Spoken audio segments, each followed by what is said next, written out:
DC Comics Crime Suspense Stories, Issue 17, January 1953. Script by Ray Bradbury. Pencils and inks, Johnny Craig. Touch and go. William Acton rose to his feet. The clock on the mantel ticked midnight. He looked at his fingers, and he looked at the large room around him, and he looked at the man named Arthur Huxley lying on the floor, who was dead and would say no more sayings, nor brutalize more brutalities. William Acton, whose fingers had stroked typewriter keys and made love and fried ham and eggs for early breakfasts, had now accomplished a murder with those same 10 hauled fingers. Now what? His every impulse exploded him in a hysteria toward the door. Get out! Get away! Run! Never come back! Board a train! Get a taxi! Go, run, walk, saunter, but get the blazes out of here! His hands hovered before his eyes, floating, turning. It was not the hands as hands he was interested in, nor the fingers as fingers. He found interest only in the tips of his fingers. The clock ticked upon the mantel. He knelt by Huxley's body, took a handkerchief from Huxley's pocket, and began methodically to swab Huxley's throat with it. He brushed and massaged the face and the back of the neck with a fierce energy. He stopped. There was a moment when he saw the entire house, the halls, doors, furniture, and, as clear as if it were being repeated word for word, he heard Huxley talking and himself talking just as they had talked only an hour ago. "I want to see you, Huxley. It's important." "Oh, it's you, Acton. I don't see. Well, all right. Come in. We can talk in the library." He had touched the library door. He had touched the books and the library table, and touched the burgundy bottle and burgundy glasses. Now, squatting on the floor beside Huxley's cold body, with the polishing handkerchief in his fingers, he stared at the house, the walls, the furniture, stunned by what he realized. He shut his eyes, wadding the handkerchief in his hands, biting his lips with his teeth, pulling in on himself. The fingerprints were everywhere. A pair of gloves. Before he did one more thing, before he polished another area, he must have a pair of gloves. He put his hands in his pockets, walked to the hall umbrella stand, the hat rack, Huxley's overcoat. He pulled out the overcoat pockets. No gloves. His hands in his pockets again, he walked upstairs. He untidied 70 or 80 drawers in 6 upstairs rooms, left them with tongues hanging out. At the bottom of the 85th drawer, he found gloves. Down onto the hardwood floor had dropped Mr. Huxley, with William Acton after him. They had rolled and tussled and clawed at the floor, printing it with their fingertips. Gloved, William Acton returned to the room and laboriously began swabbing every infested inch of the floor. Inch by inch he polished, till he could most see his intent, sweating face in it. Then he came to a table and polished the leg of it, its solid body, and on top, and he came to a bowl of wax fruit, and he plucked out the wax fruit and polished them, leaving the fruit at the bottom unpolished. I'm sure I didn't touch them. After rubbing the table, he came to a picture frame over it, and I'm certain I didn't touch that. He shined the doorknobs, curried the doors from head to foot. He went to all the furniture and wiped the chairs and rubbed the fabric. Fingerprints can be found on fabric. He went to the body, turned it now this way, now that, and burnished every surface of it. He even shined the shoes, charging nothing. While shining the shoes, his face took on a little tremor of worry, and after a moment he got up and walked over to that table. He took out and polished the wax fruit at the bottom of the bowl. He went back to the body, but as he crouched over it, his eyelids twitched and his jaw moved from side to side, and he debated. Then he got up and walked once more to the table. He polished the picture frame. While polishing the picture frame, he discovered the wall. That is silly. Huxley had given him a shove as they struggled. He had fallen against one wall, gotten up, touching the wall. He glanced at the 4 walls. Ridiculous. From the corners of his eyes he saw something on one wall.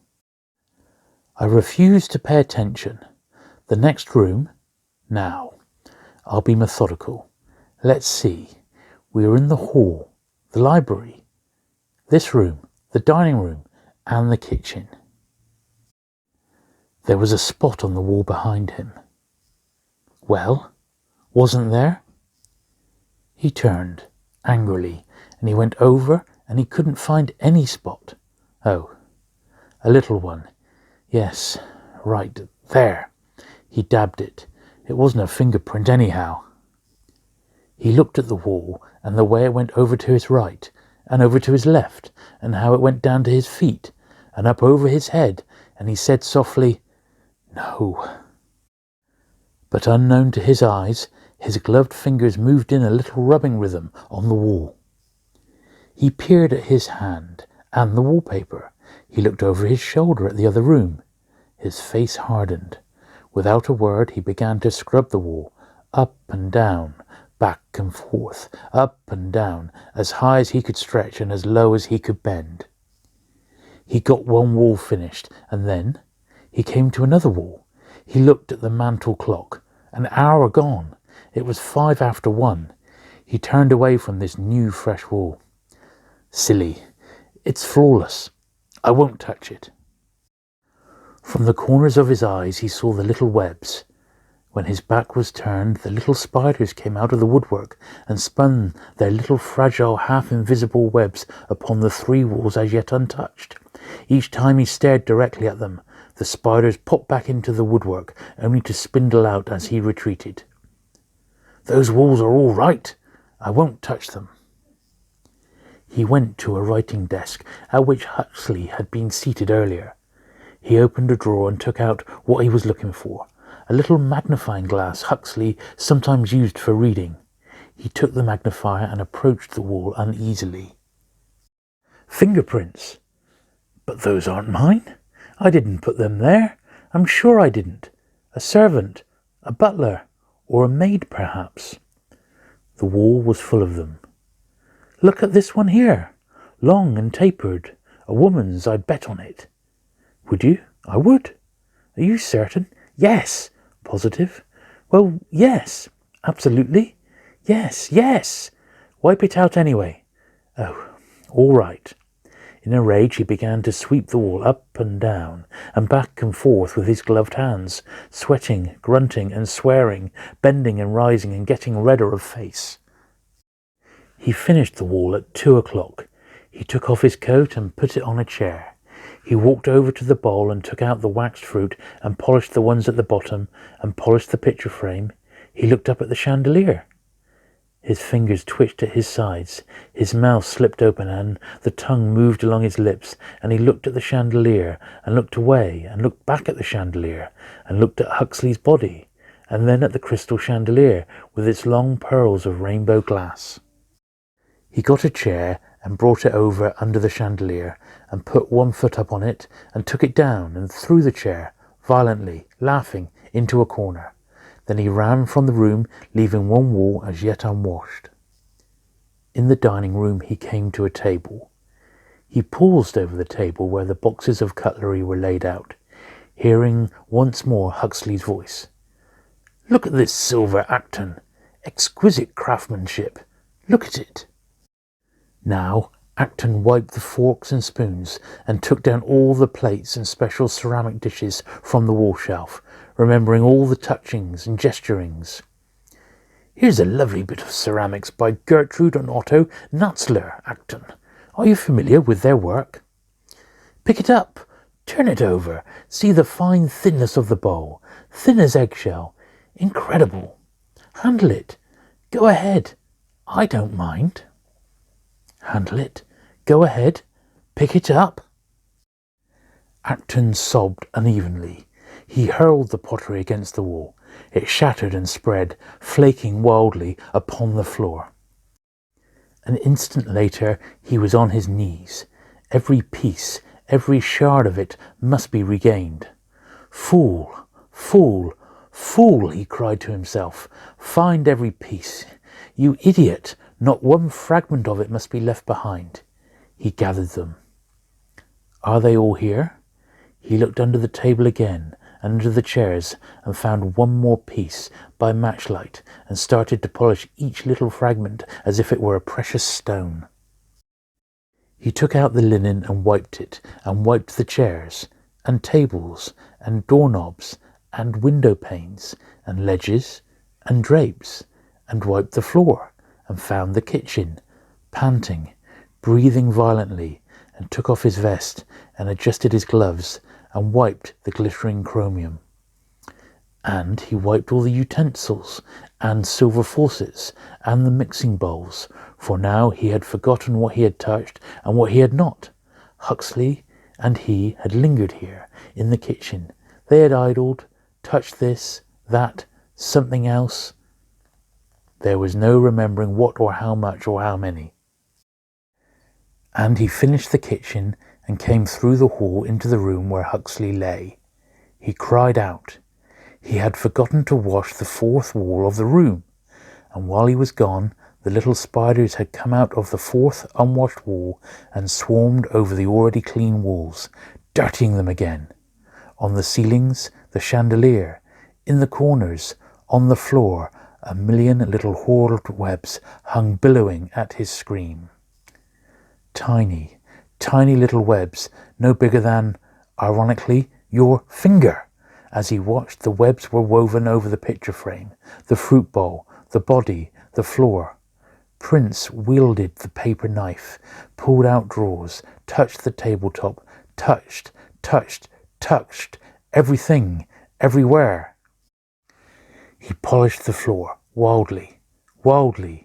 He rolled the body over and cried on it while he washed it and got up and walked over and polished the fruit at the bottom of the bowl.